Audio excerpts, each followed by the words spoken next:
Good evening, everybody. It is Wednesday. Welcome into Auto Rhythm Fancy Sports. I'm your host, Jamie, and we got my co-host, Eli, on the other side over there. He's dancing around like a maniac over there. I'm not sure what he's listening to or what's going on over there, but yeah, welcome in, everybody. Hey, well, it's Wednesday night. Wednesday nights for dynamite. Got a Oh, hey, got a long drink here. I don't know if any of you guys have tried this yet.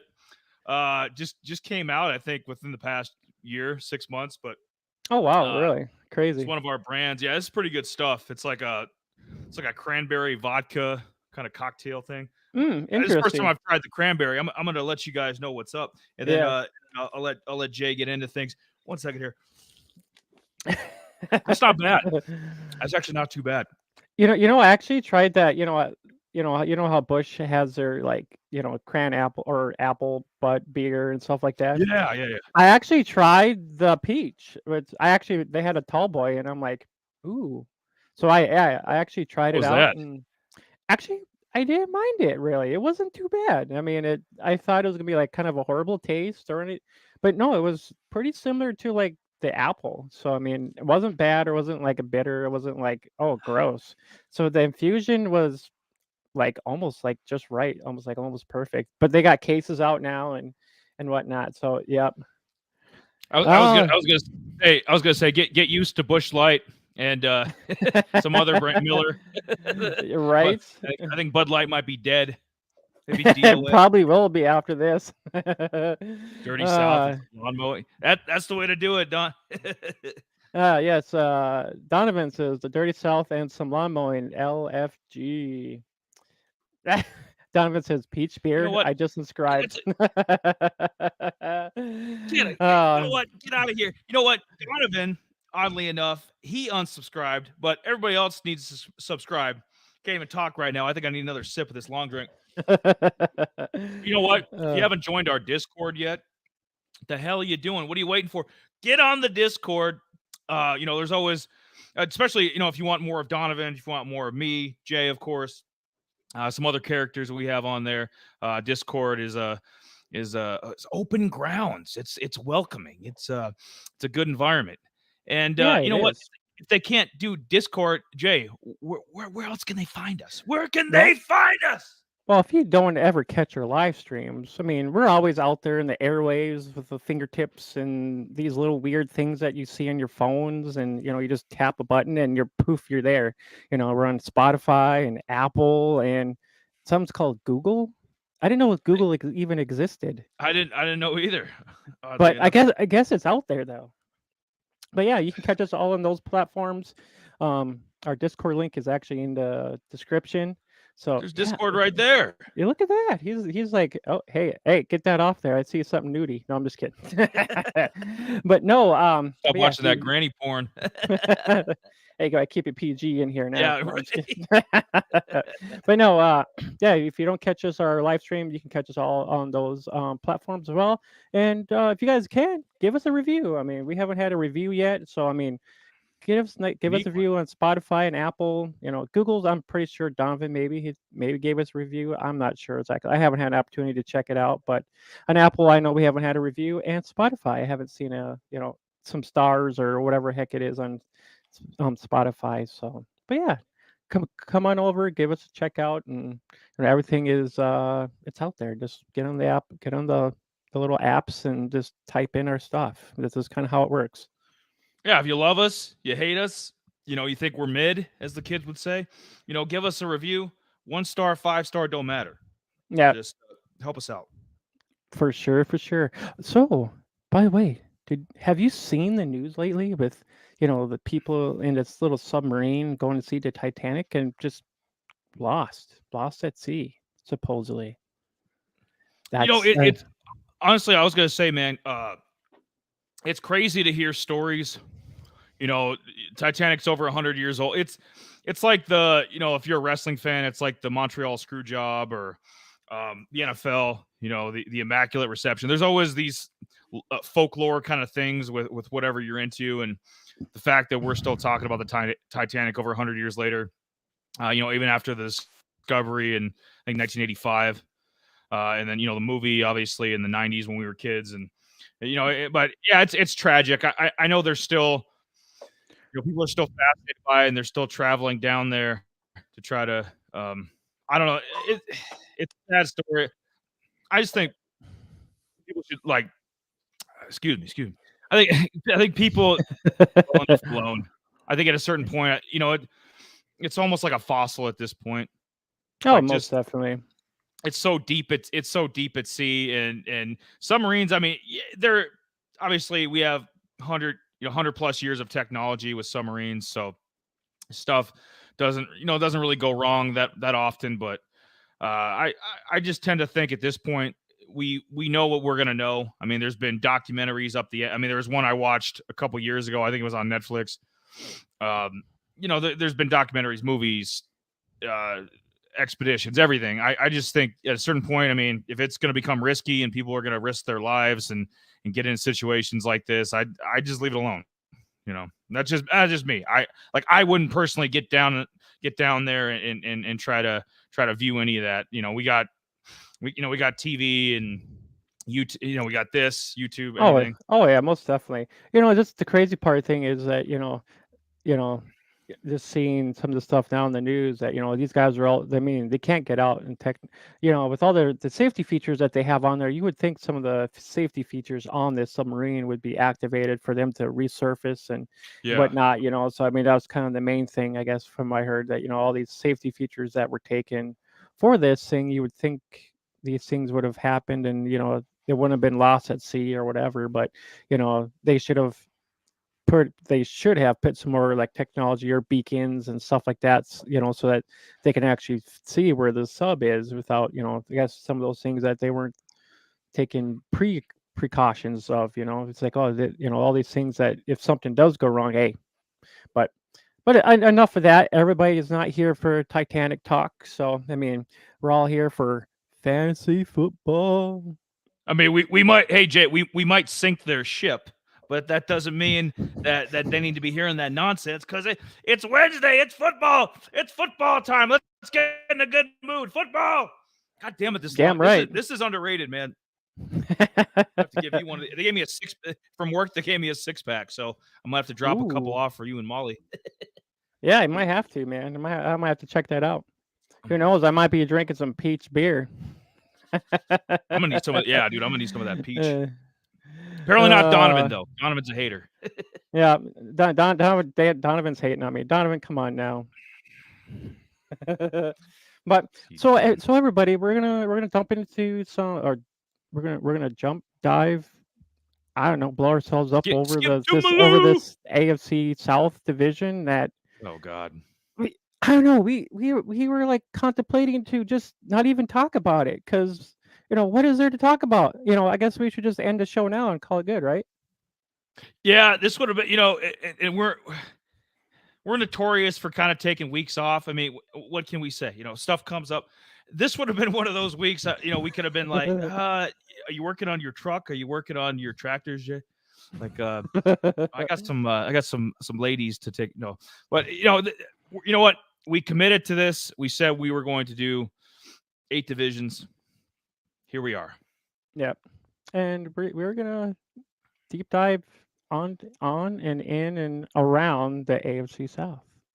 I'm going balls deep. I'm going balls deep with the Colts. I'm going balls deep with the Texans. I'm even going balls deep with those damn Titans, who I think are awful. Awful. Oh my goodness. I said it. You did. Well, I guess let's get to it. Let's dive right in. Where we head, big man? Drum roll, please. Well, this, what? and I've kind of upped the graphics a little bit there, but the Colts get the low end of the stick. Okay, I wasn't gonna put, yeah. I'm sorry. Wasn't gonna put too much effort into this. I'll see what you got. Hey, make sure if you're watching us, make sure that you're commenting as well, trying to help us along here. Might need it for this division. Start off with the Colts again. Jonathan Taylor, who had a monster 2021, almost won the NFL MVP, just tore it up. Last year, kind of hurt. Not quite himself. I mean, he had a good season, not great. Kind of slipped a little bit. God, it's hard. It's hard to talk without the long drink. I mentioned how good that cranberry tastes. But Jonathan Taylor, universal top 5 fantasy back, and with what some of these teams I put like the quarterback one. If a team is really inept or deficient off, maybe the running back or tight end will jump up there. But Colts, Jonathan Taylor, definitely their number 1 fantasy guy. I could easily see another 1,200 yard season from him. He's still younger. Yeah, I think he's like 23, 24-ish, somewhere in there. I don't have his age offhand, but usually, I have all that stuff on hand already. But you were talking about Jonathan Taylor. I almost threw up there. Jay, I'll be honest, I almost threw up there. I mean, the fact I'm trying to be a professional here, but these damn Colts, oh god. Jay's got stats. So Taylor had, Taylor was awesome last year. Everybody everybody was thinking he was going to have a rebound year this year. They actually overall attempts, they were 18th, 10th wise.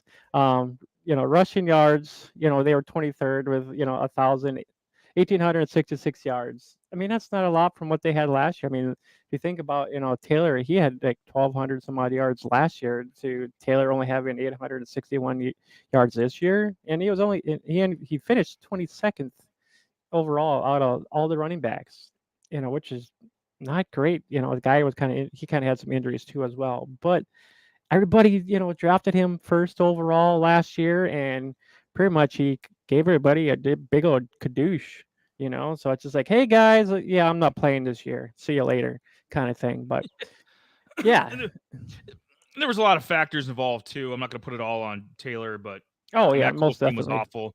Matt Ryan was a joke. Yeah. Ellinger, the quarterback from Texas they took, he was a flop. So I don't know, maybe things will improve now, and you would think that they would go rush heavy with I think Anthony Richardson, who I have at number 2. I think he's going to be starting day 1. I don't know. I tend to think that they're not going to dick around with Gardner Minshew. You know what Gardner Minshew is? He's a stopgap quarterback. So if anything, it would be like the first couple games. I mean, you're going to see Anthony Richardson early and often, and so I think that might improve Taylor's prospects as well, because I think it's going to be run heavy.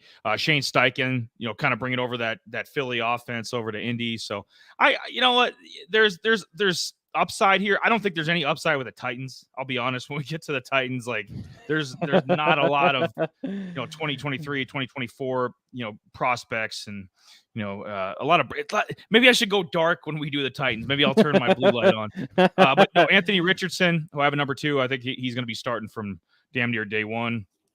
The Fantasy Pros had him rated, I think it's the number 18 fantasy quarterback, something like that, 16, 18. With the legs, yeah, that'll definitely put him up there. He's not going to be putting up 4,000, 4,200 yard passing seasons anytime soon.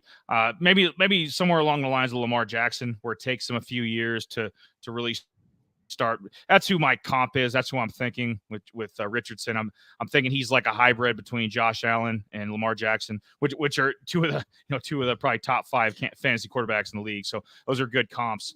But I think this is going to be, kind of a rough season. But if anything, like, or kind of like what Fields is doing with Chicago. He's not doing a lot through the air, but he's getting you fantasy points on the ground with his rushing touchdowns and his rushing yards. So I think that's where Richardson, like his strengths will be shown. Pittman Jr. At one time, Michael Pittman Jr. was, people thought he was maybe a top 10 fantasy receiver or borderline top 10 a couple years. And there was a lot of things that the Colts had going for them a couple years ago. Especially when Phillip Rivers and even Carson Wentz was the quarterback, like their offense was clicking pretty good. Pittman Jr., he fell off last year, and I think he's kind of settled in as probably a really good. Not on this team, he'd be the one by default because they're very deficient at receiver, obviously. But yeah, I think on a good team, he'd be a number 2. I think he'd be a good number 2. Like if he went to the Jets, for example, him and Garrett Wilson be a nice tag team. Yep. A couple other places he'd fit in well, but for the time being, he's gonna be a Colt. You know what, McKenzie from the Bills, great signing. I think he's going to be underrated. I think he's going to be the Colts number 2. Work his way up the depth chart. Not that there's much work to do there. I could see, McKenzie. I could see like 750. Maybe close to 800 yards. So, it's Pittman about 1,000. And so that'll be a lot of the passing yards will be to those 2 guys. I mean, there's not going to be a lot through the air. I don't think Richardson. If Richardson were to start, let's say he starts like 14 games, I don't see him having more than about 3,000 yards, honestly, through the air. So receiving yards will be hard to come by. And number 5, Jelani Woods. It's between him and we're starting to scrape the bottom of the barrel. Scrape the bottom of the barrel here.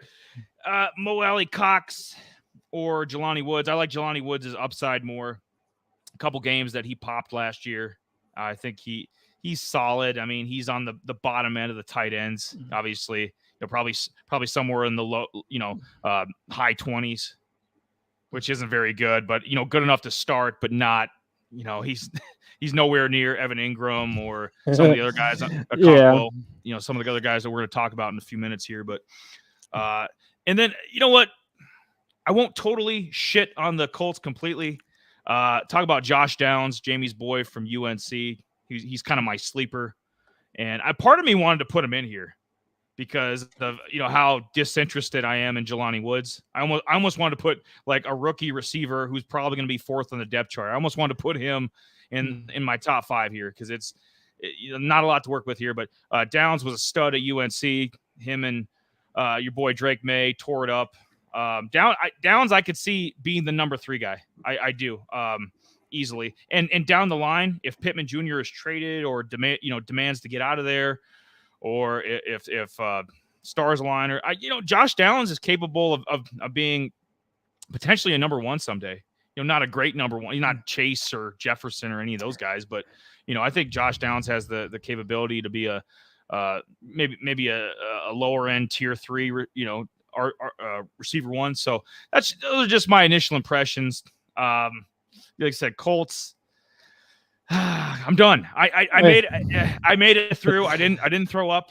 I didn't turn on. I didn't make it go black. I didn't turn on the blue LED lights. So that's a good sign. There's no Kmart blue light special going on. Oh, good gravy. But yes, let's get to. I got a few things on the Colts here, and before we do, Donovan says I sold all my Pittman Jr. shares at the top peak hype last year. Turns out a great idea. Smart man. Maybe it was a good idea. I mean, but Pittman is their target guy. He's going to be their PPR. If you're paying a PPR, he will be their main target. He will be getting most of the shares. It's going to be coming down to Downs, Pierce, and McKenzie in that offense. With a little toss in of, and Jared says Mo Cox, Mo problems. So I mean, it's going to be a toss up between these tight ends.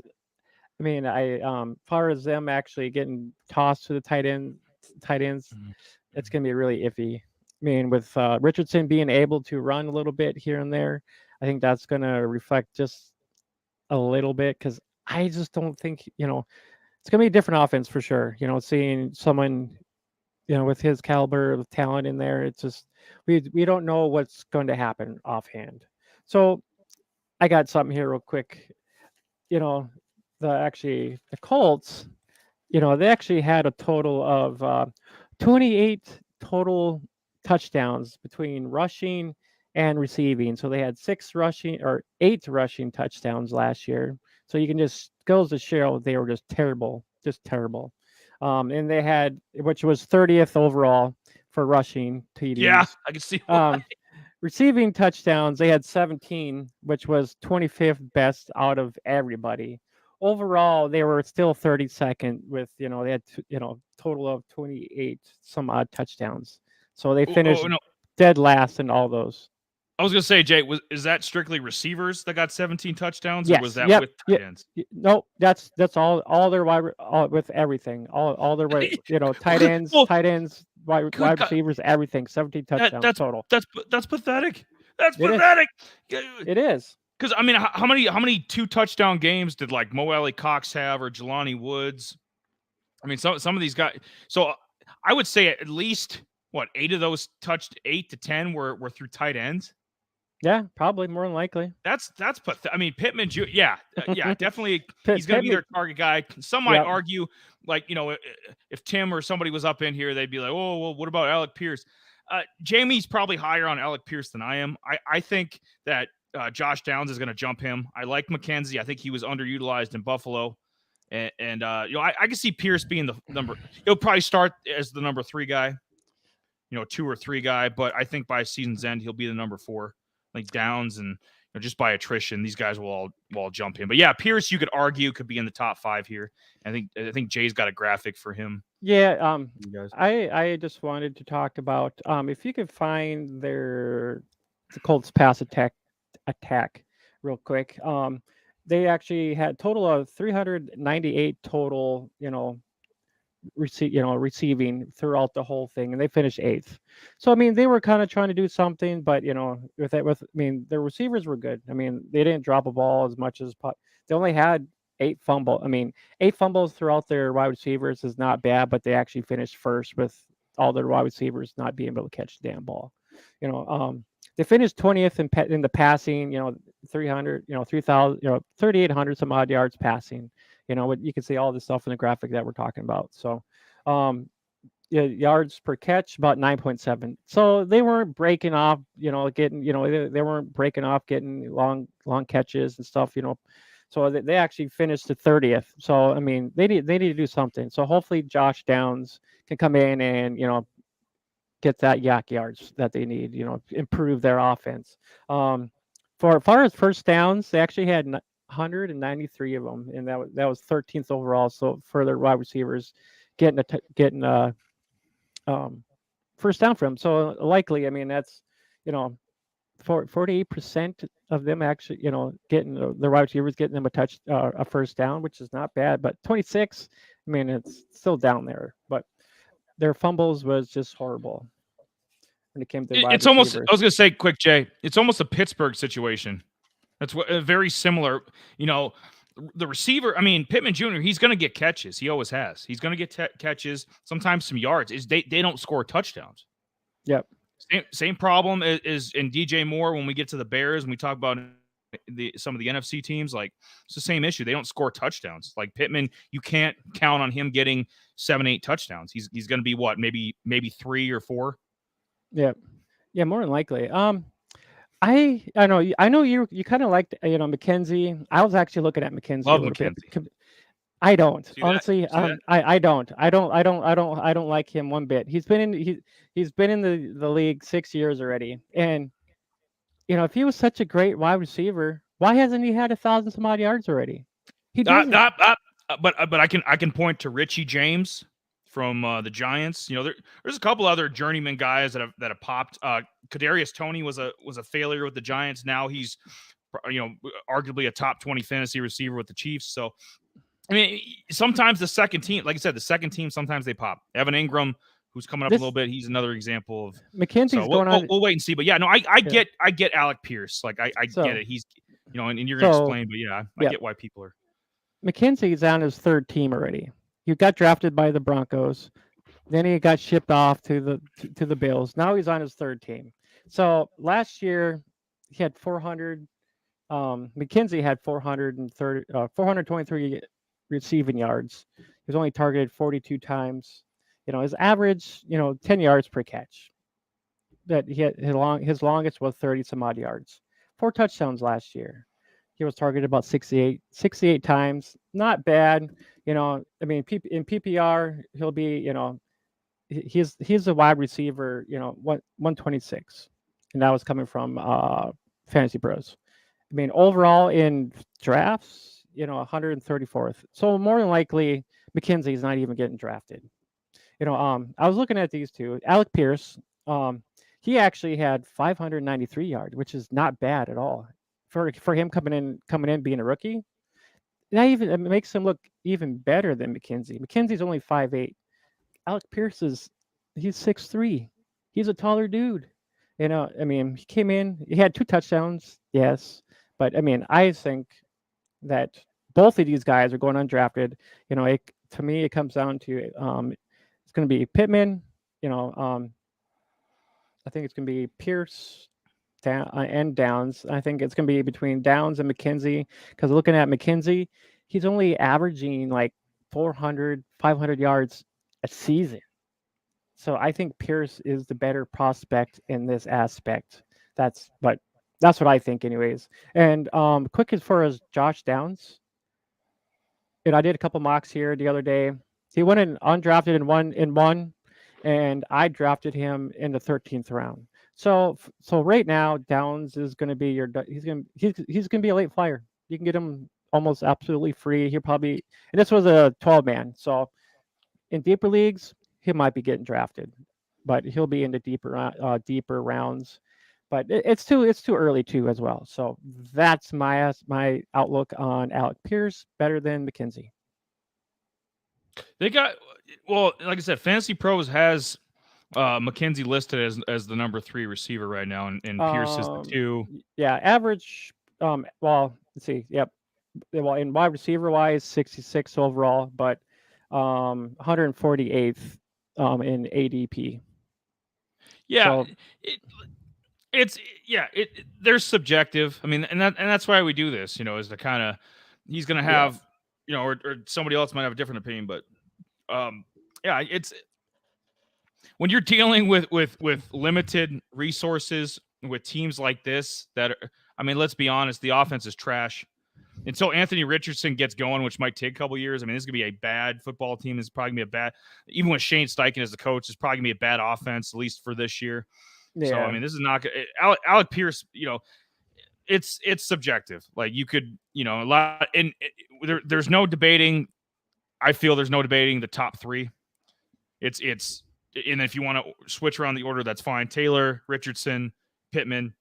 Yeah, that's kind of the nucleus of the team. Everybody else, you like with most of these teams, from like 4 to 8 in the skill position, you can kind of interchange a lot of these teams, especially these bad offenses. So Pierce could definitely jump in the top 5. If you like tight end, I mean, Woods, it's not terrible to have him at 5. Yeah. You could put Josh Downs in there. We're both really high on Josh Downs.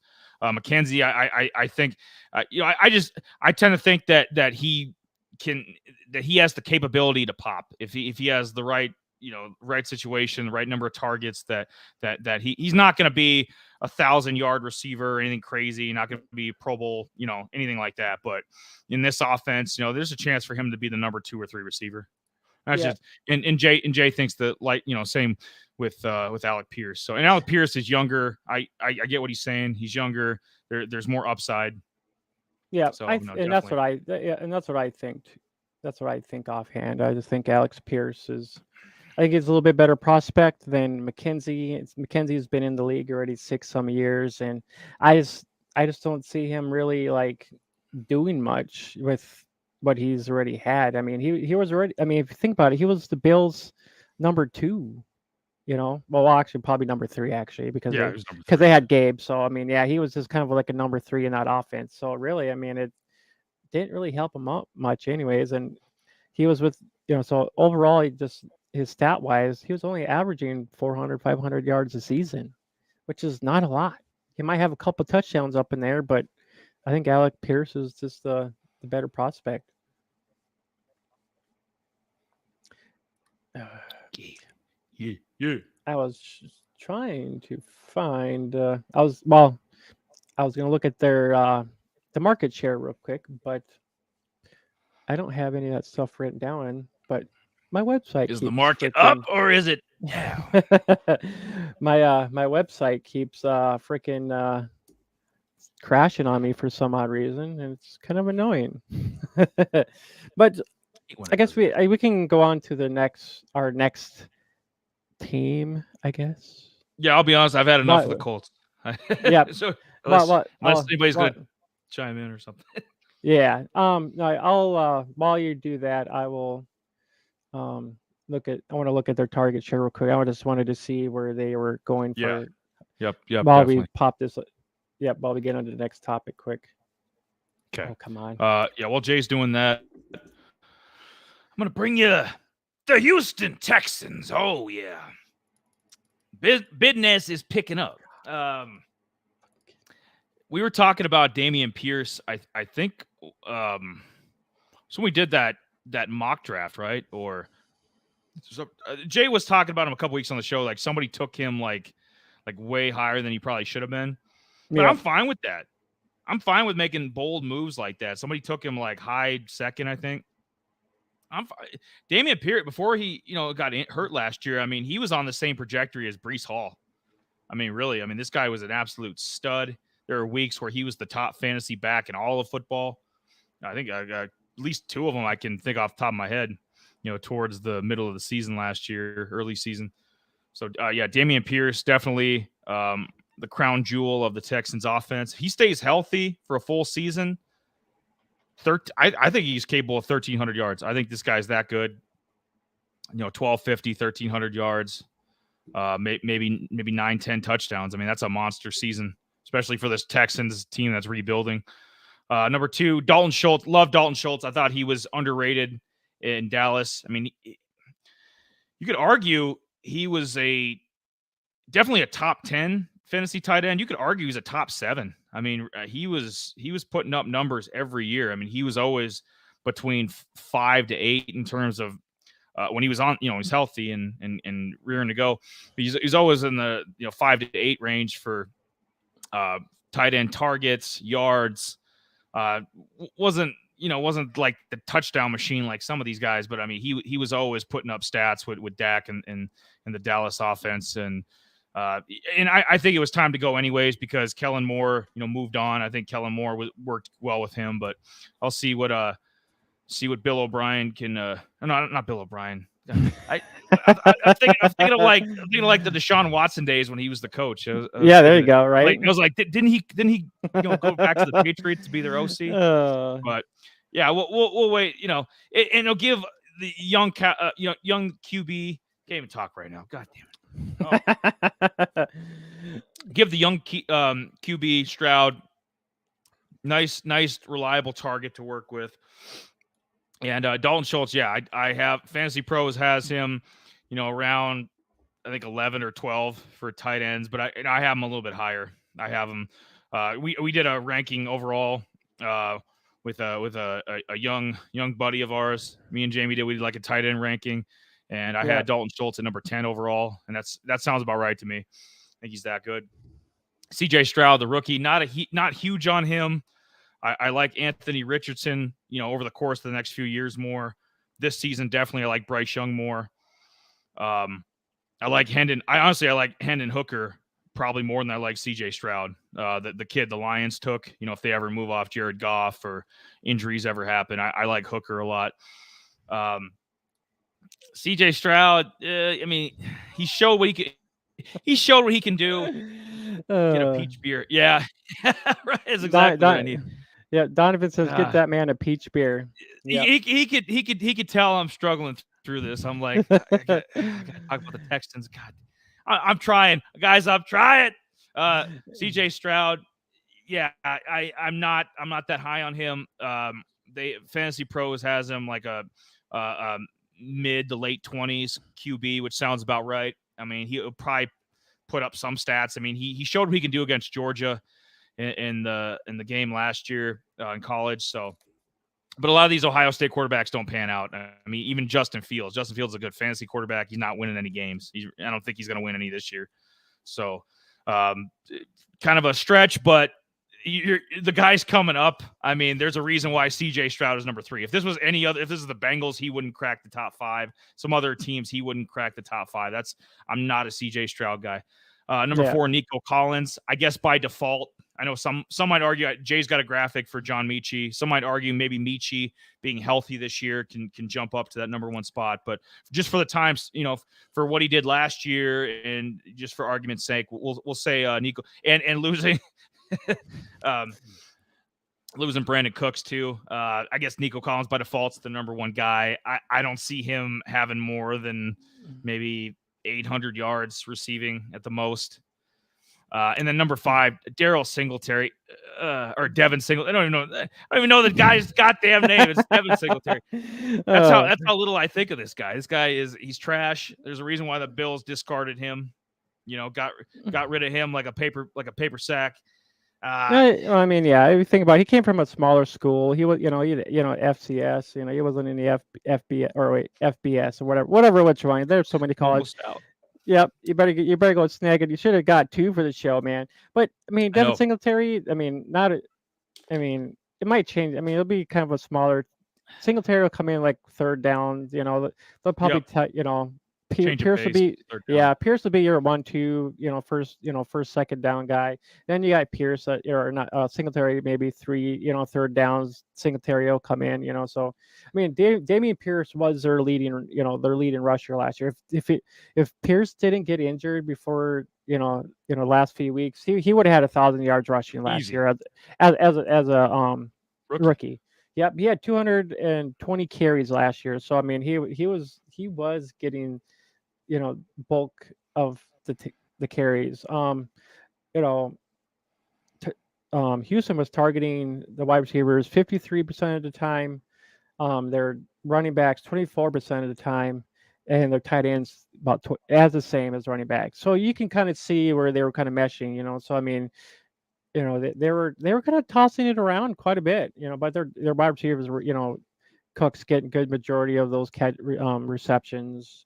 Then you got Miko, and then you had freaking not sure. There was a bunch of other guys. I think there was some other guys that got traded off that team. I don't think they're there anymore. But I mean, look at it. You got Robert Woods. We're struggling here. Robert Woods. Oh my god. So this is their depth chart. Miko. You got Johnny or Mechie Wood. You got Robert Woods. Tank Dell, Xavier Hutchinson are both their rookies this year they drafted.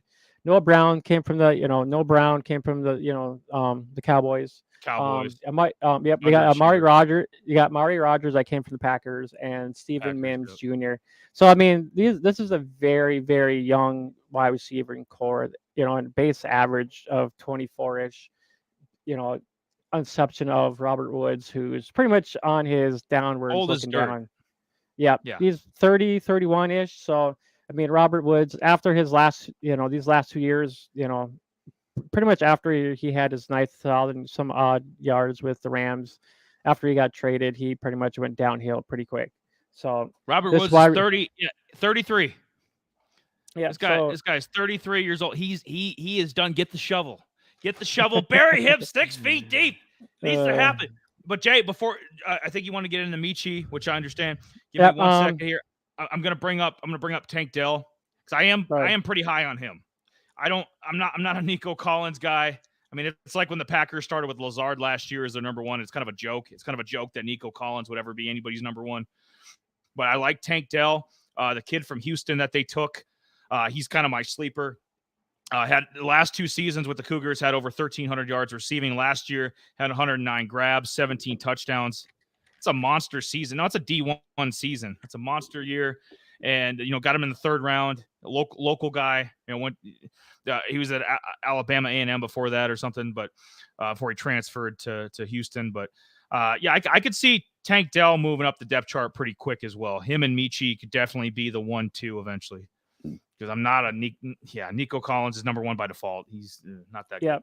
Yeah. I mean, their rushing attempts were 398, so that was 30th overall. So I mean, even though they were trying to do something with Pierce, they still were a crappy offense. They weren't doing anything in the rush attack.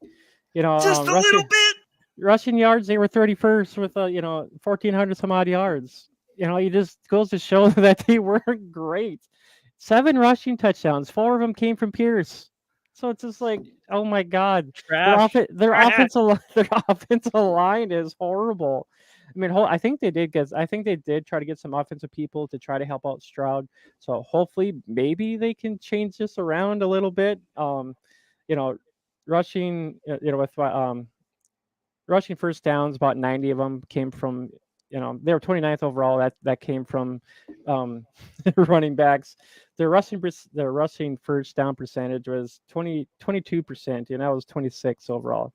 So, and their running backs fumbled quite a bit, so they ranked them 6th. So 10 fumbles out of all their running backs. So it's like, But overall, they had 29 touchdowns, and they still ranked dead last.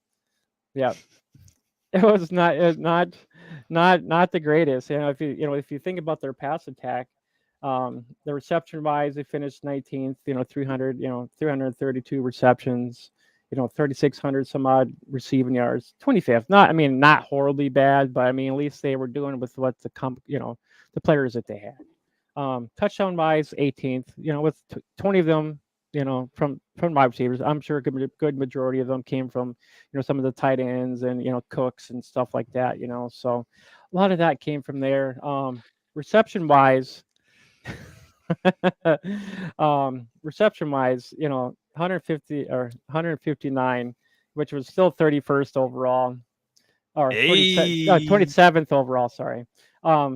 First down percentage 45%, so that was 31st.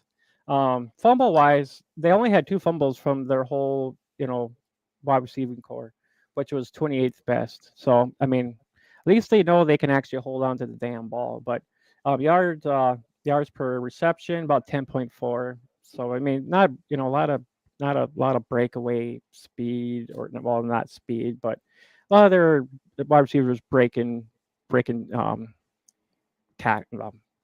DB. Because they don't have a third gear. They can't get that yak. They can't get the yak. Yeah. Yakety yak. Houston, don't come back. Right. So this gives you an idea of what their offense, their rushing attack looked like, their pass attack looked like. Just horrible, straight horrible, and I don't think they're going to be improving with C.J. Stroud. I don't think there's going to be much to improve from. Maybe there might be a few good sleepers, some values. I'm off Robert Woods. Mitchie is a guy I would be on for some value that is not going drafted at all. That's me. I don't care for Nico Collins. Maybe Tank Dell or Xavier Hutchinson. Maybe this is just a bad offense overall. But Mitchie overall, he was actually drafted, in the first round last year. He was their first round pick in 2021. 2021 or 2022 or whatever heck it was. Yeah. So, other than that, Mitchie, as you can see in the graphic there, he was 1,100 some odd receiver. He had freaking 8 touchdowns. He had a nice long bomb of 45-yard touchdown in one of them. So you could tell that he was a great receiver in Alabama. So which is why the Texans actually drafted him. They needed someone that is explosive, someone that's going to get open, someone that can get those yak yards downfield and whatnot. So, I think Mitchie will be involved in his offense quite a bit. Since he's recovered from his leukemia and all that good stuff. So all that stuff he was dealing with before is gone. So now, let's hope that Mitchie can be that guy that they drafted him to be, their number 1 guy. That's just me though. No, I think he can definitely move up the depth chart. Like I said, I love Tank Dell. It's a good story, local college kid. And yeah, I do love Cougars. You're damn right. And new listener, is this a Peach Beer podcast? Oh, get out of here. Jared? Yeah, it is Jared. Sure is. So I'll send a case out to Jared. You know what? Yep. I trust Jay. Jay said this is pretty good stuff. So yeah, not bad. I was actually thinking about they actually have a 12-pack out now. If you're not on my Snapchat, you would have seen that I had a big old thing of freaking case of a peach beer right in my Snapchat story. It said "Peach me up." Peach me. Yep. How about some peach beer with some Peachios? Yeah, there you go. One of my favorite candies when I was growing up, man. That'd be an interesting flavor, but I know there's nothing interesting about the Texans. There's no flavor here. I dare say, when you were talking there, I was gonna say this is probably a hot take, but I don't think the offense is going to be much better, if at all, with CJ Stroud in there instead of Davis Mills. I don't think Davis Mills didn't win any games, but like fantasy wise, he wasn't garbage. You know what I mean? He'd put up some yards and a few decent games. I don't think CJ Stroud's going to do much better. I a lot of people are like, oh, even though how bad the Texans were last year, Mills was freaking putting up 300, 400 some odd yards. Yeah, he was. So I'm just like, dude, he was tossing the ball like down the field like it was nothing. So I mean, he was actually, he was trying to get the offense going. I mean, it's just, they didn't have anything to help him get going. That was the downfall about it. Oh man. Oh. Okay, I survived 2 teams. Oh okay? my goodness gracious. Yeah, you think we can survive a third? Because I think that we can, and we will. We soldier on. The lights might need to go out for this one. Oh, yeah, I think it's getting kind of cold. It's getting kind of cold up in here. Uh-oh. It got cold. I need some like snowflake, little like cut up paper and a fan and make it show you how cold it got here. Oh God. You know what? I'm still going to put Derrick Henry at 1 because let's be honest, there's nobody else to put above Derrick Henry at 1. So as long as Derrick Henry still has a beating heart, as long as he still has all 4 limbs, somewhat healthy and can be on the field, he's the number 1 option with the Titans. I know there was rumors he might be traded or moved. I mean, they don't have anybody else. I mean, honestly, they move off Derrick Henry. I mean, that's waving the white flag to me. That means that they're going to fire Vrabel, GM. They're going to clean house. They need to clean house because they let AJ Brown go. You know what? If AJ Brown was still a Titan, which he should have been, because $25 million, especially now that Tyreek and Devontae and D-Hop and all these other guys are making more, $25 million for AJ Brown is either right at market value or a steal. Okay, you should have just paid the man because AJ Brown would be my number 1 right now. Snowflakes and peach beer. Yeah, this is where that show's going. Okay. This is woke central is what this is. Don't just cross out the out of rhythm. Yeah, Derrick Henry, number 1. I think he's got 1 more year left in him. I know I said it last year, but I'm gonna say it again. He's got 1 more year of productivity left in him as long as he's a Titan. And you know what, their defense and as crafty as Vrabel is as a coach, I think they'll find a way. I had them at 7-10, but that doesn't mean they can't be in contention, at least through the midway point, 4-4, the trade deadline. So maybe they won't move off Derrick Henry. They think they still have a chance to make the playoffs. So I got him at 1. Treylon Burks, who had a kind of a no frills rookie season.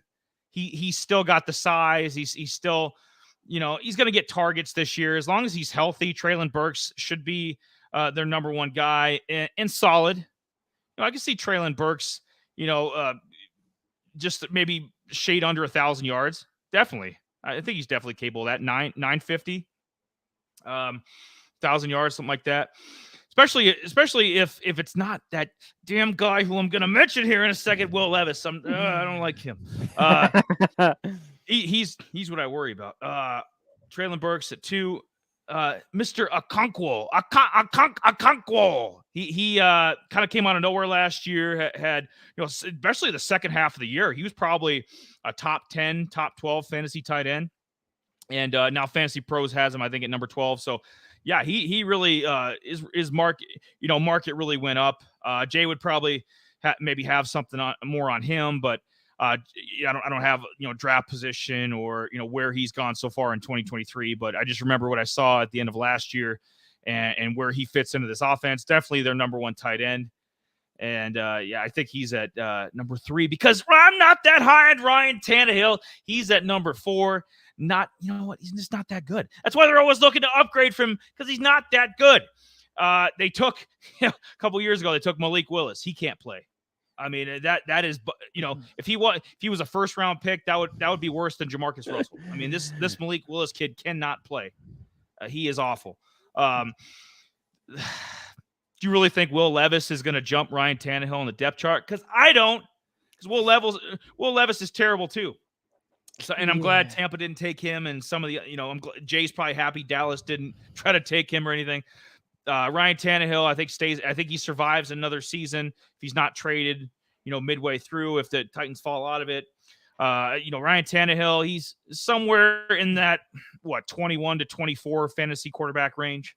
Every year he's kind of in that bubble where he's good enough to start. He's good, if you need, a fill-in guy for a week, if he's your backup, if it's a, just a regular 12-man or year-to-year league. You're not looking at him long term in dynasty or keeper or anything like that. But year to year league, backup, or if it's a 2-quarterback league, maybe some weeks you can use him as a second quarterback, but most of the time, as a guy off the bench, I trust him as my backup or my third quarterback in a 2-quarterback league, definitely. And then by default, Nick Akeem Westbrook, however the hell, what? I got dyslexia. I'm talking about the Titans. It went cold in here. I've got dyslexia here. You know what? My future is so bright. I've got to wear shades because I can't take it anymore. Yep, I just got a whole lot cooler with the goose, getting loose with the goose. He you know what? By default, right now he's probably their number 2 receiver, which doesn't say much.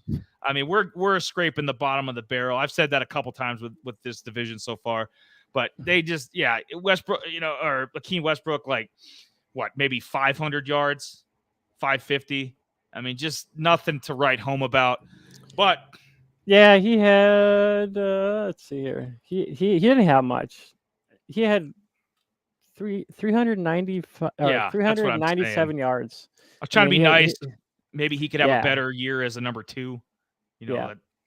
Hopefully, maybe. I mean, they also had Phillips too. I mean, he kind of came in. He had a couple. Yeah, Kyle Phillips is solid. Yeah, he had a couple flasher games, a couple flash games in there. I mean, I know I kind of snagged him a couple times in a few leagues, but I ended up dropping him right away because after that he didn't really do anything. So he flashed a little bit, Westbrook, he will more likely be their number 2 guy in this offense. Okonkwo will probably be the number 1 tight end here. Okonkwo was actually a top 12 tight end 23% of the time.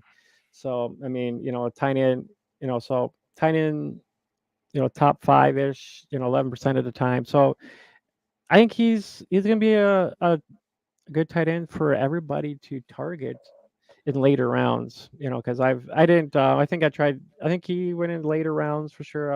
I didn't pin him down in some of the mocks I was looking at, but he will be a guy you can get in later rounds. If you don't take one of the top 5 guys, this will be a guy that you can get in the later rounds for sure. Kind of in between where Mayor Muth is going, so that second, third tier ish guys. He falls in there. He falls in that area. But yeah, overall, I mean, tight end 29% of the time. So I mean, he was getting some work in, that's for sure. I just realized that I did make a boo boo. I did. I messed up. I put Akeem Westbrook. I am dyslexic. I apparently, and you know what? But what the hell? His mom's gonna be mad at me. Maybe he finds our stream. Maybe he's like, "Yo, bro, it's Westbrook Akeem, not Akeem Westbrook." You know what? You did this to yourself. You are a mediocre number 2 receiver. Some might argue you barely belong in the NFL. So you know what? I don't care. That's gonna be my shtick now. Okay, I'm just whenever I don't like a player that's got 2, maybe it's Juju Schuster-Smith or Smith Schuster. Maybe I'll just mix them up. Maybe I'll do it on purpose. Just because I gotta talk about the damn Tennessee Titans. It got cold. And right? Jay's trying to talk up Okonkwo and we're trying to talk up Ryan Tannehill. It's a struggle. This is a damn struggle. I was going to get your opinion. What do you think about Will Levis? Will Levis? I think besides being like, what I think of him, but like, what? Yeah, I think overall he's a little bit younger. I think bigger arm, so it kind of open up that offense a little bit more, so where they're not. I mean, that's what they tried doing with drafting the other Will guy or Malik whatever, Willis. Malik Willis, and that turned out they might, they drafted another quarterback. So I mean, Willis, I think he was a third rounder. I think I can't remember offhand, but I know he went in the later round. Yep. Yeah. Yep. But mean, smaller school, bigger arm. I mean, it's just, but he stood out. He was almost kind of like the Josh Allen of the smaller schools, kind of thing. Like, oh my God, look at this guy. But I think if they keep Willis, they kind of have that mix of a run, kind of that dual threat, a little pass, a little run if he needs to. Levis will be your kind of your more likely your pocket passer. He'll be the guy that sends at the pocket. He'll probably get a few rushing yards, a little bit here and there, but he won't take away a lot. I mean, he's got that arm to actually open up this offense. I think, anyways. I think he's a better version of Tannehill, but just younger. I think he's way better than Tannehill, but. That's just my take on it. The wide receiver core, I don't like much except for Traylon Burks and the tight end position. Those are only other guys, unless Derrick Henry's going off the board, first or second round. So I mean, he's gonna be the bruiser of he's gonna be that bruiser of the freaking of the Titans. Let me find them real quick. Yep. Oh God. Yep. So since we're kind of talking about it real quick, their rushing attempts were 11th overall with 487. So you can just tell right there that that Henry will be the bruiser. Tajay Spears will come in. I drafted him in my rookie draft. Downfall. He had some knee injuries in both feet or both legs already. So he might be, we might see him in the NFL for 4 years, top 5. So I mean, it's as long as he can stay healthy, he's kind of another bigger guy, So the rushing yards was 13th overall, 2,100. The rushing touchdowns, 12th overall with 16. Rushing first downs, 21st with 104. They're rushing first down percentage about 21st. So they're running, that's 29th. So kind of down there a little ways. Fumble wise, all their running backs lost the ball 7 times, so 17th overall, not bad. So you don't see Henry fumbling often, but he'll have his times where he fumbles the ball, and you're like, dude, what the hell? But I mean, overall, their rushing's all through Derrick Henry. So yeah, because Haskins the backup. Like if Hassan Haskins had to take over for a full season or for 4 or 5 games, if Henry went down again or something, yeah, it's not going to be pretty. I think Henry missed a couple of games. I think 1 or 2 in Yeah. there. He had a few. I think he came in there. He only had 93 yards. So yeah, not greatest. I think and Haskins was a rookie last year too, I believe. So yeah, but it's a totally without. Even at this stage of his career, without Derrick Henry, I mean, this is a bad. I mean, this is an awful, probably 3-14 team. I mean, this is a bad offense, and he just laid it out right there. Their running game is completely. Yeah, I mean, yeah, pretty much. They don't have an offense either. The pass receptions 29th overall, 258. So it's just 3,200 yards receiving, 29th overall, yards per catch. 11th, on average between everything, 14th overall. Not bad. So you can tell. I mean, they're trying. Oh, they're trying. All right. They're trying to suck. Rushing receiving touchdowns, 16th, 29th. So these guys are just dead at the bottom. I mean, look at their offense. Traylon Burks, Westbrook, Kyle Phillips, Chris Moore, Mason. They don't have anybody. Don't have any good guys.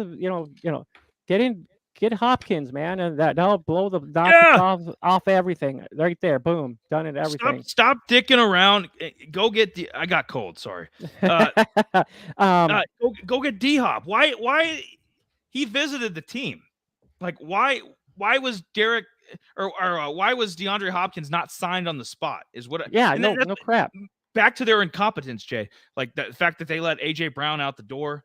The fact, I love some of the Brown. questionable decisions. Like, yeah, I loved AJ Brown. AJ Brown was their freaking pass attack, man. It's just like, and they would have had a 2-headed monster, Traylon Burks, and it's just like, dude, what, they would have been. They could have been in that conversation. Be a way different. Yeah, this would be like probably a playoff team, or at least probably a top 12, top 15 passing offense. If you had Burks and AJ, definitely. I mean, look what AJ's done for Jalen Hurts out in Philly. Like, But the fact that you let D-Hop out the building without like a 3-year contract, I don't care if his age and whatever 30, 31, like they're incompetent and they don't Yeah. know offense. Vrabel is a good coach, but I feel like he's going to get fired. I think Derrick Henry is going to move on. I think Ryan Tannehill is going to move on. I think this is going to be a completely different Titans team in 2024.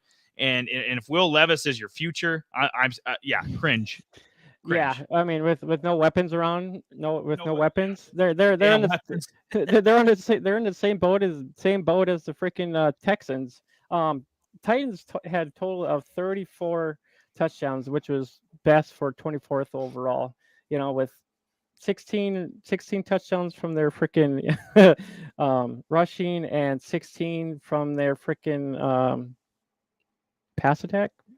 Not great. Yeah, if you want to call it that, pass attack. Yeah, pretty much. But maybe just maybe if they actually had a mystery player on their team, they would probably look way better. I think if they would have had a little.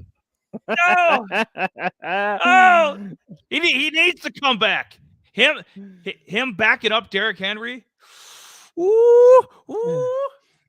Yeah, Chris Johnson's still better.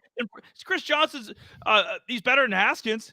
I mean, he's still good enough to be there. Yeah, most definitely. Yeah, I was just thinking about this. I was working. I'm trying to think. I'm like, man, I was trying to think about all these divisions. I'm like, and I was looking, at Eli's. He usually sends me his rankings, so I can kind of get an idea to, kind of co-play with different players and stuff like that. I'm like, you know what? I'm going to toss in a mystery player. And I'm like, you know what? Chris Johnson was the shit. I perked right up. It's just like, man, Chris Johnson, with his, CJ2K, it's just like, boom, he was their offense, man. I mean, yeah, Henry was, he's a bruiser, but, Chris Johnson was the freaking lightning of that Titans offense back in the day. He had 1,000 yards every fucking season. It was just plain to see. I mean, he had 1,200 some odd yards. I think it was only in a year. I think he was only in this 6 years in the NFL. I think finished with the Cardinals. He burnt out. He burnt out like a supernova or like a star, man. Like for a couple years. I mean, this guy was the elite of the elite, and then he was right up there with AP and Daniel Tomlinson and all those guys, and just crazy. Yeah, just flamed out towards the end and had that run with the Cardinals.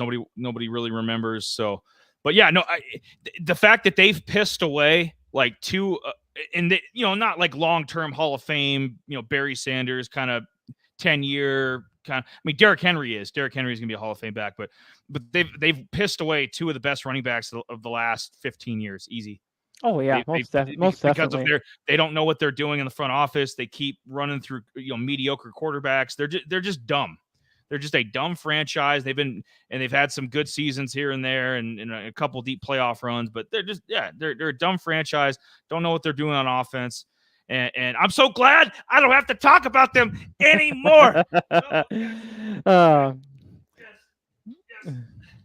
But I know. I thought this mystery player would perk up the whole South Division a little bit. Yeah, just a little bit.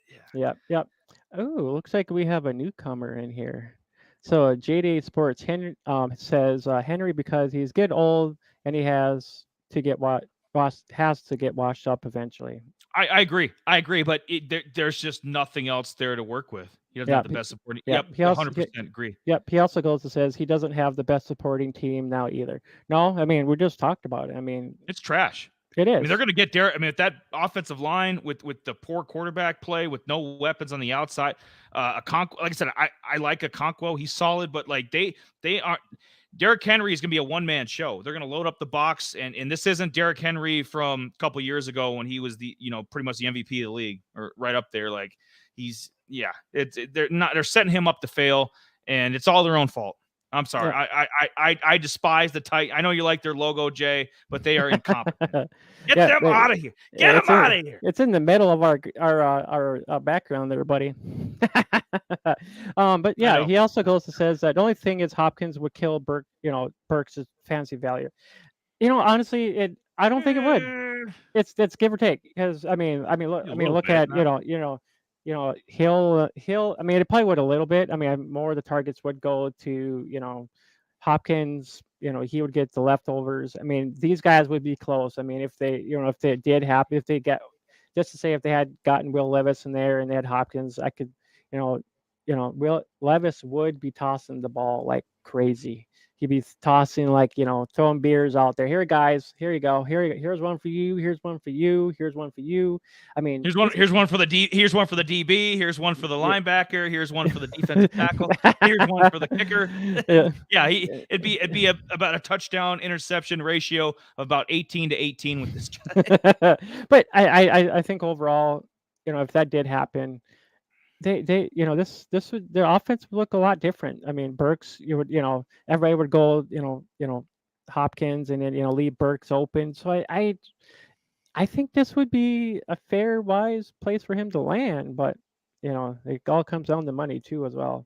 If you think about it, if that did happen, these two receivers could see 1,000 yards apiece.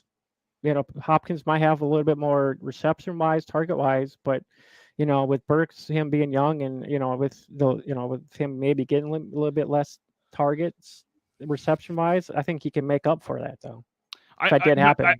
I agree with you. Like, Tannehill is better when he does have weapons. He's not one of these guys. He's not Burrow. He's not Mahomes. He's not, guys that can kind of make other players better. I mean, he needs a supporting cat, kind of like Baker Mayfield, or a couple other guys, maybe Dak to a degree. Like, these guys, they need stars around them. They need studs, and a rising tide raises all boats. So I don't think D-Hop would hurt Burks or Okonkwo or any of these guys. I think you got to make it happen. Like, if you don't want to get your coach fired, your running back killed, you got to get another decent weapon. And D-Hop still, I mean, he was productive when he wasn't hurt or suspended last year. D-Hop was very productive with the Cardinals, so he's still got something left. So you got to sign him to a contract. You can't let him go over to the Patriots. And dick around there, like. Sign him. Sign D-Hop. Maybe I'll be nicer to the Titans. I mean, if he did go there, I mean, he'd be lost in that freaking. He'd be lost. It's just. Well, I mean, it wouldn't be good. I think the argument there is like, Bill O'Brien was the head coach with Houston when he was there, so there's kind of that connection. Bill O'Brien's OC over there. So kind of a little bit of a connection there, and but there's no difference between Mac Jones and Ryan Tannehill, in my opinion. They're about a wash, about equals. So you're not going to a better quarterback, Yeah. Hopkins did have 700 some odd yards, 3 touchdowns, 60. That's half a season, and you know what I mean. Like that's damn good. Yeah. If you prorate that over the course of a full season. Oh yeah, he would have had 1,000 some odd yards. Oh yeah, absolutely. He probably would have had a few more. Probably would have had maybe 6 touchdowns or so. Yeah.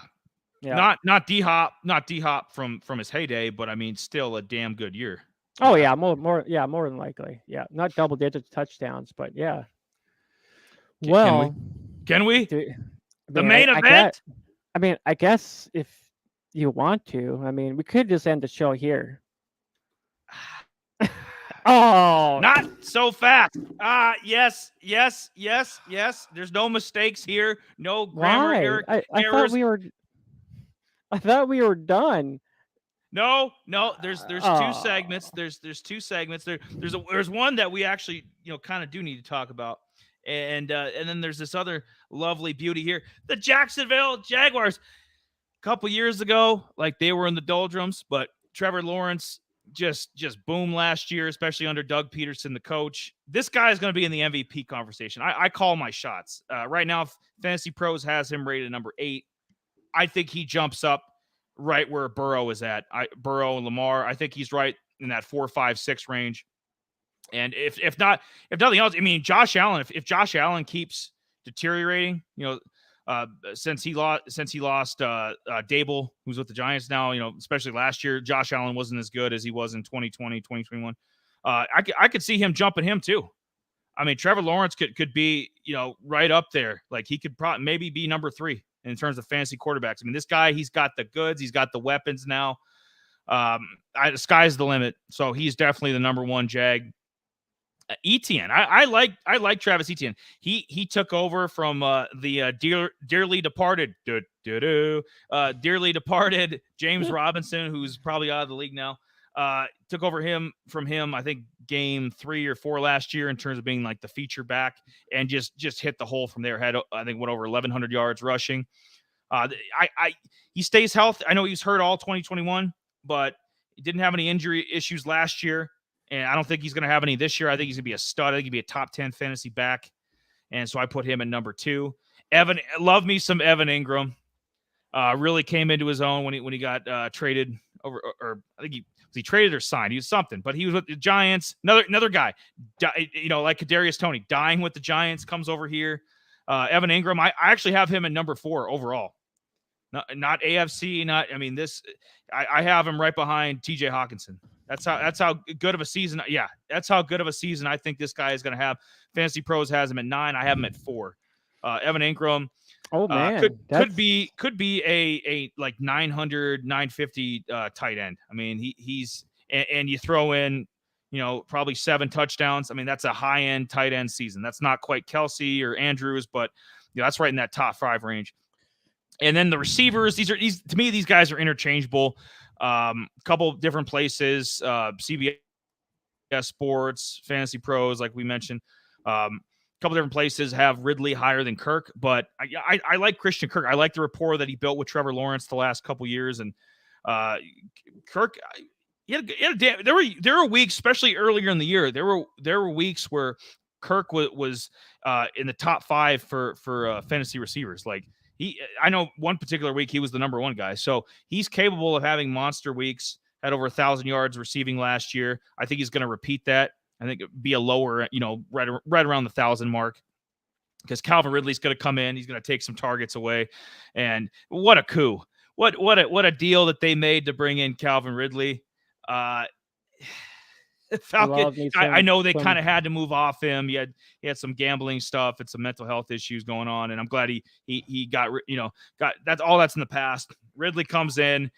He was a number 1 in Atlanta before that all happened a couple years ago. He's going to step in day 1, probably be the number 1 with Jacksonville. They got him for pennies on the dollar. This guy's going to have over 100 targets. He's going to have probably 1,000, 1,100 yards, something like that. These two could be like not quite Higgins and Chase and Waddle and Tyreek, but I mean they could be in that conversation of like best duos in the league. I mean, I could see both these guys getting 1,000 yards easy. Yeah. So and my sleeper for Jacksonville is Zay Jones. Zay Jones, another guy. He's been productive wherever he's been, and he was productive last year with the Jags. Solid number 3. You're not gonna lose a lot of sleep if you take him in the later rounds in a draft. I think there's plenty of mouths to feed in Jacksonville. I mean, you got a damn good running back, damn good tight end, 2 damn good receivers. But you know what? A little bit further down the depth chart, you can get some value for Zay Jones, especially in the year-to-year leagues. 12 man, 14 man, 16 man, something like that. So I got this team going 13-4.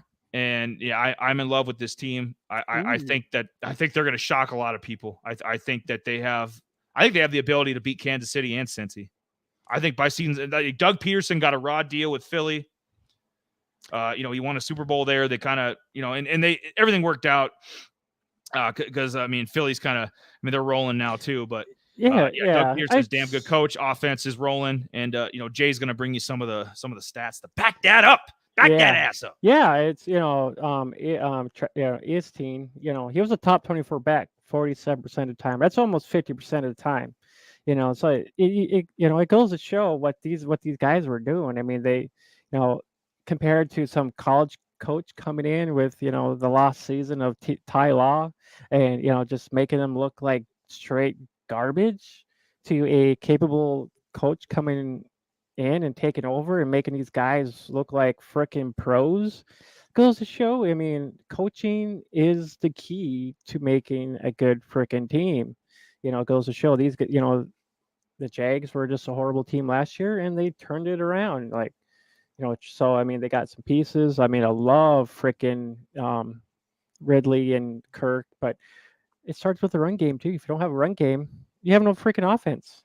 But yeah, ESTN was top 24 back 47% of the time.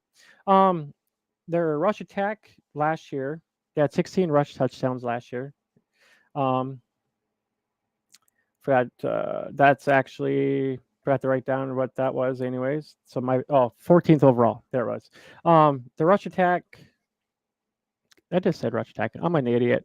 It's okay. Yeah. I blame the AFC South because the other three teams really screwed the pooch. Right. I know they did. But I think they kind of got it together last year. Overall, I mean, this team was actually mid-pack. Rush attempts 17th overall with 448 attempts. The rushing yard 2100, 14th overall. 14th overall with rushing. First downs with 17th overall. So I mean, you can kind of see that they're trying to actually figuring stuff out. They were actually looking better. So I mean, these guys are kind of right in the middle. They were kind of kind of like playing with like getting better, or getting better, not getting worse. The rushing first down 17th overall with 114 of those coming from the running backs. Fumble wise, 8th. I mean, they had a little issues with some fumbling, but I mean, 8th overall. They can probably get that better. Teach these guys to hold the ball a little bit better. Rush percentage overall for first downs was 25%, 13th overall. So they're good. So they got got rid of Robinson for a reason. Bringing in some brute guys.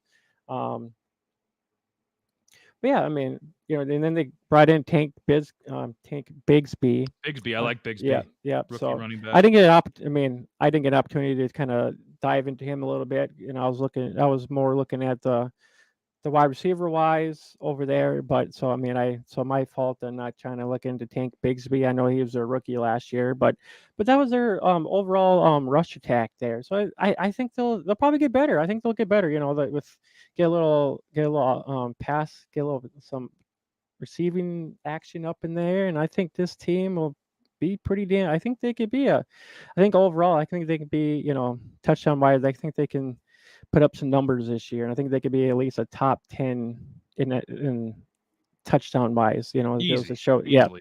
Yeah. Yep.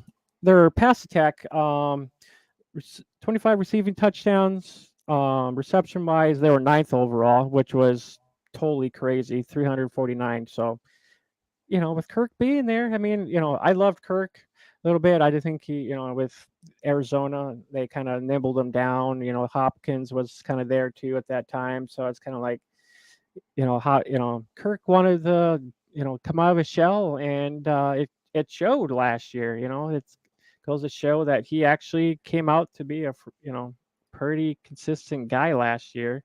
And I'll finish these up here, and I'll give you a little bit more stats on, I got a little something for Kirk and Ridley. If you're watching live, the live stream, I got some nice graphics up in here. So, but I'll finish up here quick. Yard wise, they actually finished 12th. With 4,000 some odd yard pass. About 4,100.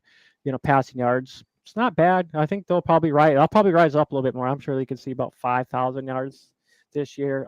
Reception wise, about 10.5. I think that's going to go up. Average odds between all these guys. That was 24th. I mentioned that they were touchdown wise. They had 25 touchdowns receiving, which was 14th.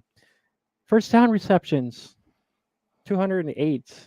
That's 9th overall. So these guys were getting first downs like it was like bread and butter, man. That was actually 52% of the time, which was 17th best. And fumble wise, 24th best. So they only lost like two fumbles from the wide receivers.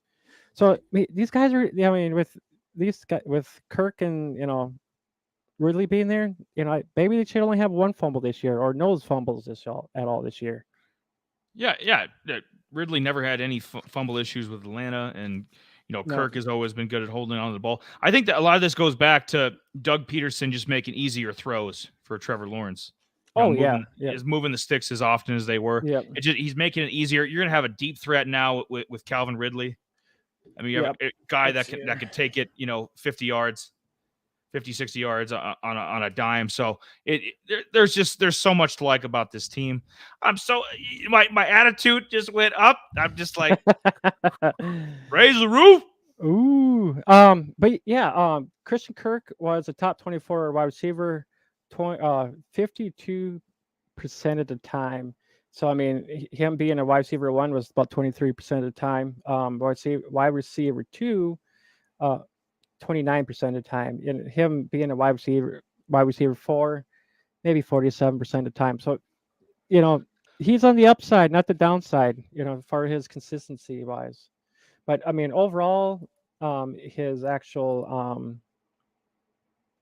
go back here quick. Where is it at? There it is. Nope, wrong one. I was actually going to look at. Heck, is it? I'm digging that Chester Cheetah. Oh yeah, looking logo, the guy with the hat. that should be their main logo. I love that guy. right. He's like kind of got that college mascot kind of vibe. Yeah, I was gonna look up something. I was looking. So I mean, I like Fancy Pros. Like it's I get my some of my percentages and all that fun stuff from my UDK, which I totally love. Which is not part of it's The draft tons of kit. The draft kit. Yep.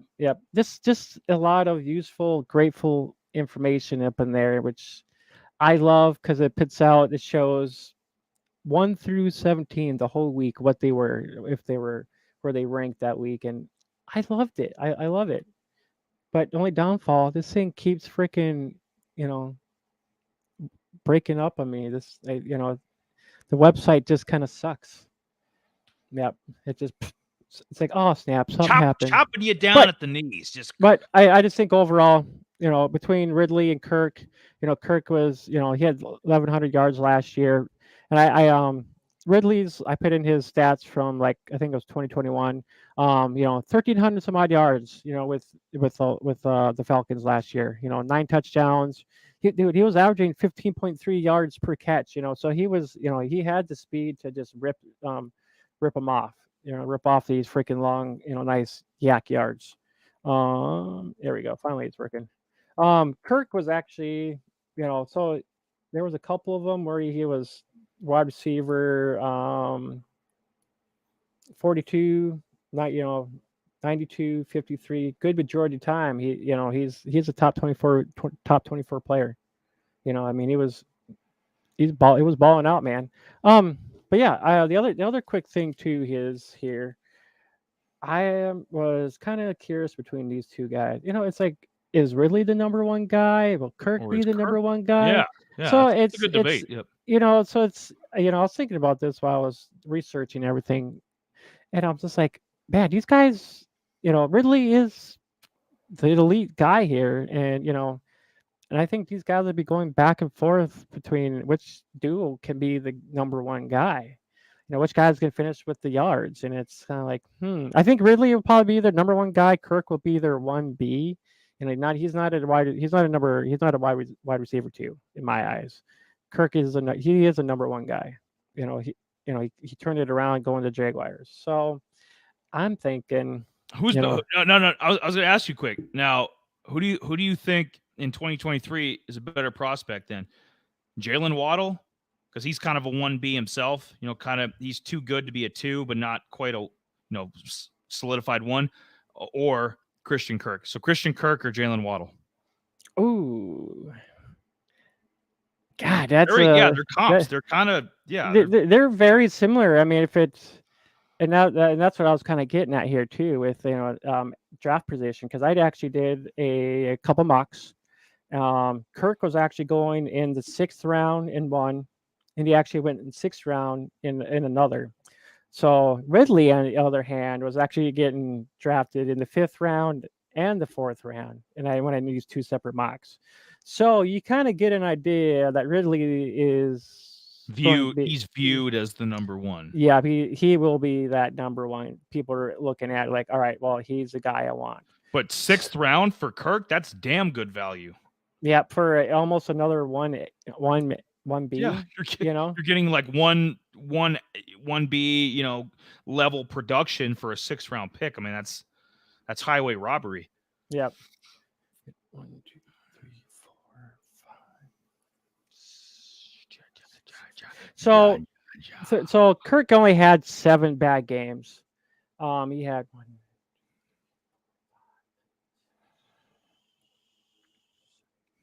And he had 8 good games. So kind of 50-50-ish, but he had more good games than he did bad games. So, but I mean, that's just kind of the learning curve of the offense and who they were playing. But he was a number 6 receiver against Tennessee, a number 4 against KC, a number 5 against the Raiders last year. He was 16th with the Giants. He was 14th against the Chargers and 7th Indy and 19th at Washington. So, Philly, Philly's a powerhouse. Houston, Kirk should have had more yard, should have had some good game against Houston. That didn't happen. Denver was mediocre. He should have had another good game in there, but those things happen. Baltimore, I could probably see that. Tennessee, he should have had a good game. He should have, across the board, he should have had tons of better games this year. But with looking at the teams that are playing, Houston, Giants, Tennessee, those are all winnable freaking stat games for him. He would have his percentage of he probably would have been like a 50 some odd freaking top receiver last year. But yeah, but it more than half the time he was, he's going to start even in a 2 receiver, your basic kind of 12-man year-to-year league. Yeah. Just your basic team. He's going to start. He's going to be one of your 2 receivers. That's trust him. Yep. That is a given. But yeah, I think that's. Oh, I was gonna say, did I say? Yeah, the Jaguars total. They had about 40. They had 43 total touchdowns, which was 11th best overall. So, I mean, these guys. I mean, they're on the uprise. This team's up in the uprise. Yeah. So, most definitely, there's plenty. I think they can hit 50 this year. Oh yeah, most definitely. Yeah. This team's that good. I think I mentioned Tank Bigsby. Him with the Jaguars. He was gone into 15th round and 13th round. So I mean, he might even be gone undrafted. So I mean, and it's still early too. So I'm thinking once training camp opens and people are like, oh, look what he did here and stuff like that. A lot of these things are going to be going up. These projections, a lot of these ADPs are going to be going up and down like crazy before the season starts. But I think I did mention on Mechie, he was in the draft mock I did. He went 15th, and then he went undrafted. So with him being a possible wide receiver 2 in this offense, he's going undrafted. What? Yes. The couple mocks that I did, undrafted. Yep, undrafted. So I mean, you can get him almost. Use your brains, people. Use your brains. And this was in a 12-man mock. So this guy will be on your waiver wires, just waiting to be plucked. So, especially in deeper leagues, he'll I know guaranteed he will be taken. So yeah, because one of the 2 of us will take him. He won't be sitting there too long. Yeah. Oh God! You know what? It's been a great review. So do you want to review any of the football stuff before we do the Book of Eli and scram on out of here, Jay? I guess I didn't get a chance to say kind of overall like projection, win wise, loss wise, but I mean I know you kind of mentioned it last night. You can kind of give your projections real quick. Yeah, no, absolutely. I mentioned when I was doing the Jags just a few minutes ago, 13-4. I got the Jags making a deep playoff run. How far? I'm not quite sure, but at least the divisional round. Titans 7-10.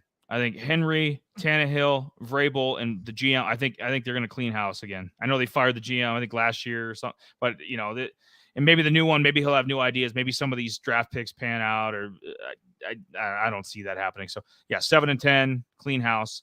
I got I got Indy at 6-11. Shane Steichen, there's some hope there. Because of what he did with Jalen Hurts in Philly and some of the play. Richardson, I think he's got a high upside. I don't think this is the year. I think Bryce Young is the rookie this year that's going to do some things, but Richardson going forward. Yeah, a lot of stuff to like. Even, I wasn't that high on Pierce, but Pierce, there's some stuff to like there with him and Pittman's solid. Jonathan Taylor, if he gets back to form, could be an elite running back again. So, there's some stuff to like there with the Colts. And then, the Texans, I have at 4-13. I'm not a CJ Stroud guy. It's just a vicious cycle, revolving door at coach. They can't figure. The coach is like, the last few coaches they've had have been like 1-year guys, like defensive guys, like they don't know what the hell they're doing. Yeah. In, out. So yeah, not a lot to. I like Dameon Pierce, and I think Michi and Tank Dell have some upside, but everybody else is. Yeah. And Dalton, I like Dalton Schultz too. Yeah, but. I think I have pretty close with you on that. I think give or take a few wins, couple wins and losses with the Colts.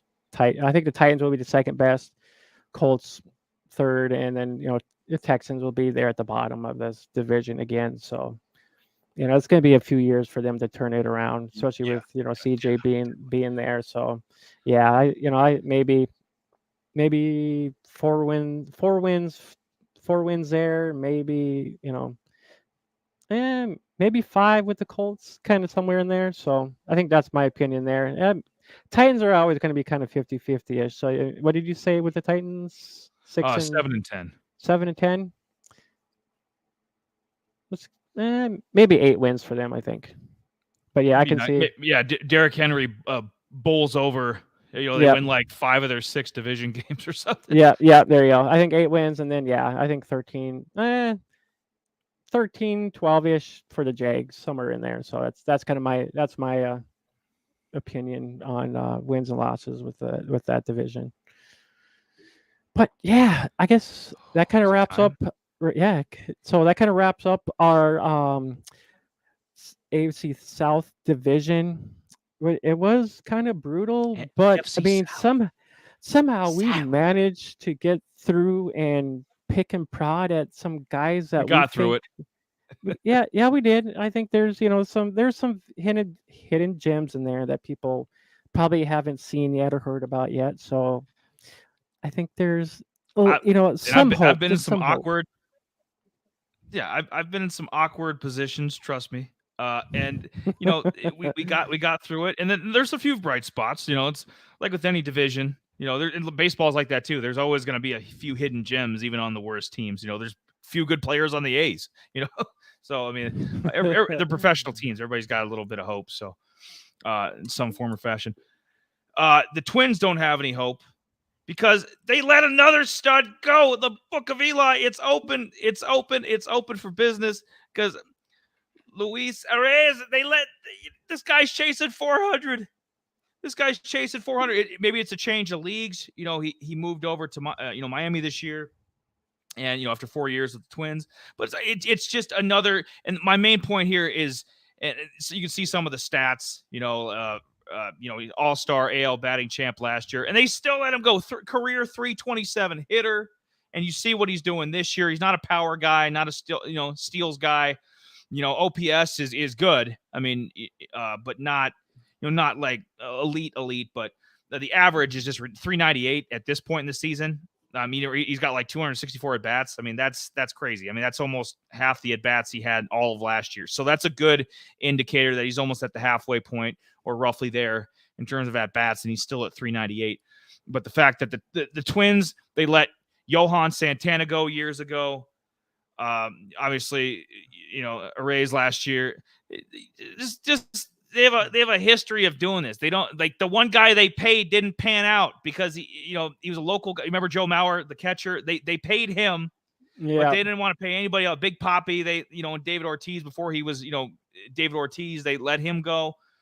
made a lot of like boneheaded errors because I mean this team, they've been in the mix, here and there the last 20 years. I mean they should at least have one or two World Series trips or at least one championship. I mean, even the crappy Royals won a World Series in 2015. I mean, the Twins should have had a World Series by now. Just a lot of dumb stuff. This year they're back in contention, and Miami's too. The Marlins have been a nice surprise over in the AL East. I think they'll be in the mix as we get later into the summer as well. I think they could steal one of the playoff spots. I don't think they're going to win that division, but I'll see what you think. Yeah, I mean, I loved Arias last year. I mean, I got him in a few leagues. I got him in a few leagues. First, I think he's first base eligible. So I think he's got a few eligibilities elsewhere as well. But I mean, homer wise, I mean, he's not hitting you a whole lot of homers, and I mean, he'll get you a few. I mean, he's not a base steal guy either. I mean, he's not. I think he's got one in the season so far, but. Far as hit wise, I mean he's a slugger. I mean his slugging is 486, and his OPS is almost 1,000. So I mean this guy is getting on base like each time he's up on bat. He's at least getting on the base. I think he's been he had 259 at bats already. I'm not sure what percentage that is. I didn't have an opportunity to get all that stat wise, but I was going to look at how often he was actually striking out. I don't have that offhand, how often he was actually striking out either, but I don't think it's a lot either. It's like 1.4. I put the stat kind of in there for walk per strikeout. So it's about 1.4 walks per strikeout, which isn't bad. Yeah. So I just think they strike out a ton. I mean, he's just solid, just a solid over, Silver Slugger from last year too. Yeah. Oh yeah, most definitely. I mean, I was telling you they should have just kept him and not even brought in Joey Gallo because, I picked him up in one of our fantasy leagues and actually just cut him. So. Yeah, it's a very Twins move. I mean, I like Gallo. I like Gallo wine more than I like Joey Gallo. Yeah, and of course, bring him in because he's cheaper. He can't pay anybody. Oh, my bad. Never ends. But yeah, but we are going. This is confirmed. Jay and I are going to see a Twins game, August 25th. It's a Friday night against the Rangers, so we'll be out in the city. So yeah, if anybody ever comes across us, and hell yeah, so anybody ever comes across us, and you're in the cities and are at the game, come say hi. Damn buy right. us a beer or something. Come sit by us. Talk a little baseball, a little football. Yep, I'll be in the Discord snapping pictures. I'm like, hey guys, I'm at Twins game. Good seats, nice outfield seats. Yeah, we'll a lot of good shots Jay's gonna get with his phone. Yeah, so. Hopefully, maybe we can catch maybe Duran hits a homer and we can try to catch a ball or something. Yep. I better go get myself a glove. Jared be like, "Why do you need a glove for, man? Just palm fist that thing." Josh Jung just went deep. That's why I need a glove. Yep, damn right.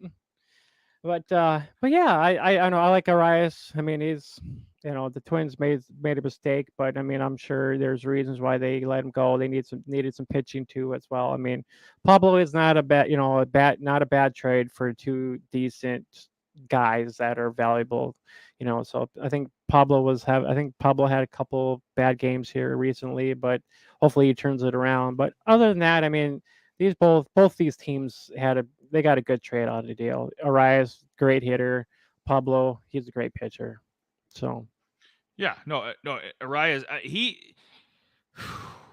do you think that he'll be in the, when seasons end, a couple months when we're winding down, do you think he's in the MVP conversation? Like if the Marlins do surprise even me, because I think they're at the wild card level, but if they do end up winning the NL East, do you think he's in the MVP conversation? Like if he does hit 400 and they win that division, my thinking is like, how is he not in the NL MVP conversation? Yeah, but the only downfall right now is you got Ohtani rocking that ball right now. Ohtani is looking a lot better for the AL though, but for the NL, yeah, Ohtani, yeah, he's going to be another book if he keeps this up. I mean, damn near leading the AL in strikeouts and home runs. I mean, that's Yeah, some Babe yeah, Ruth shit. yeah. It is, but MVP talk. I mean, it's Otani, Arias. I'm sure there'll be a few other people as well Oh yeah, too. But I yeah. mean, The way Aaron Judge has been coming on, since coming back, like Aaron Judge is, raking, and there's well, a few other guys, he's but he's on the injury list right now. oh, But he's hurt again.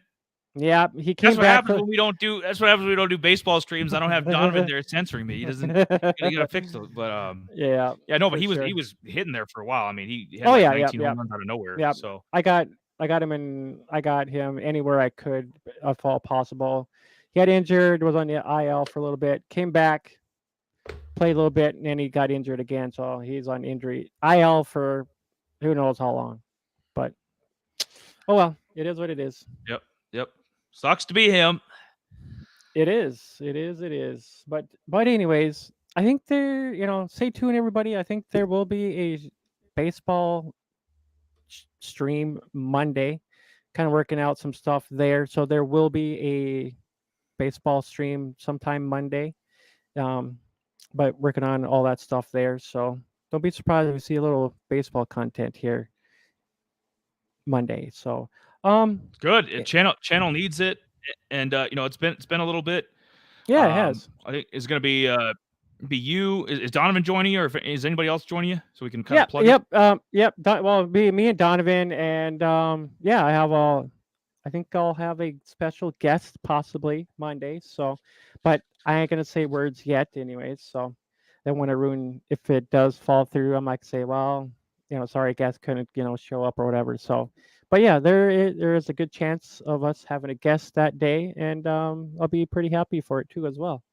But yeah, make sure everybody. We're going through all the divisions. If you don't catch our live streams and whatnot, make sure you go back. On YouTube, check them out if you're on YouTube or whatever that day. Check us out. Go back and check out the other. AFC North, AFC East. Go ahead and get those all checked out. Give you some insight on all that. And yeah, if you don't catch us actually on the airwaves or Streamwise, whatever the hell you want to call it. Make sure you catch us on the good old Spotify, Apple, and Google for all these other division previews. So I mean, those are the other places you can catch those if you don't catch us there. Yeah, I fumbled, I rumbled, I made it through the uh, you know AFC South. We did it. We made it. We got one more division left in the conference, and then maybe stream. I don't know if it's going to be a regular Monday thing, but if Jay's not doing a baseball stream, maybe we'll break it up in a couple weeks. The in between the AFC West and then whatever we decide to do in the NFC, if it's the NFC East, for example. So we might break it up in a week there and try to do another baseball stream. Maybe get Big D on too. But that's kind of definitely going to do the AFC West. Do the AFC West next week, and that'll be more fun for us because I mean Denver's on the rise again. Raiders, is Josh Jacobs going to be traded? Is he going to sign a long-term deal? Like we don't know what's going on there. Chargers are always interesting with Herbert, and then obviously the Chiefs are fun to talk about. Oh yeah. So yeah, I mean the nicer division to talk about. Yes, West. And just talking about the AFC South was like almost like hanging a noose. It's like, oh my god, do we have to do this? But we made it through, everybody. We appreciate all the comments.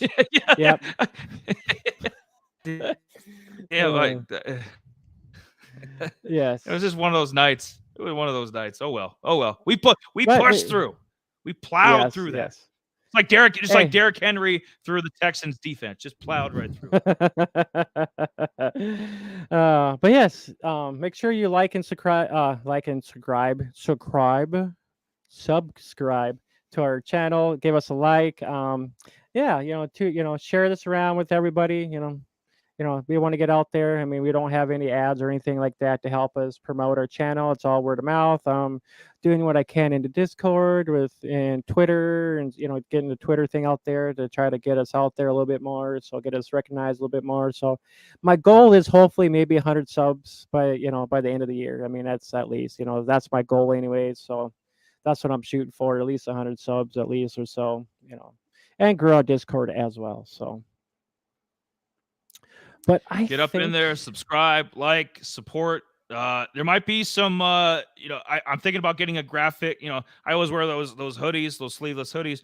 I'm thinking about getting our logo in some, black and white, and screen printing it on a shirt. And you know what? If it looks cool, I might rock it for you guys one of these streams and see if you guys like it. So there might, who knows? Maybe if that goes well, maybe do a ball cap or something. So there might be some Out of Rhythm merch coming down the pipeline too. So just just you heard it through the grapevine through us first. Yeah, for sure. But I think that kind of wraps everything up, and I think it's almost time to get up out of here. Yeah. So You got some business to take care of. yep, I do. Got to get some work to do and kind of review what I just processed here tonight. Yeah, that's a lot. Yeah, AFC South. That's a lot. Yes, it is. God. That's about right. I'm gonna go throw up in the toilet before I go do my cardio. All right, everybody. We appreciate everybody that joined us tonight. I am Jamie. And that is Eli over there. So everybody have yourself a nice Wednesday night. Drink some beers, watch some sports, and who knows what else is going on over there. So, all right, enjoy, everybody. Take care. Bye. Deuces.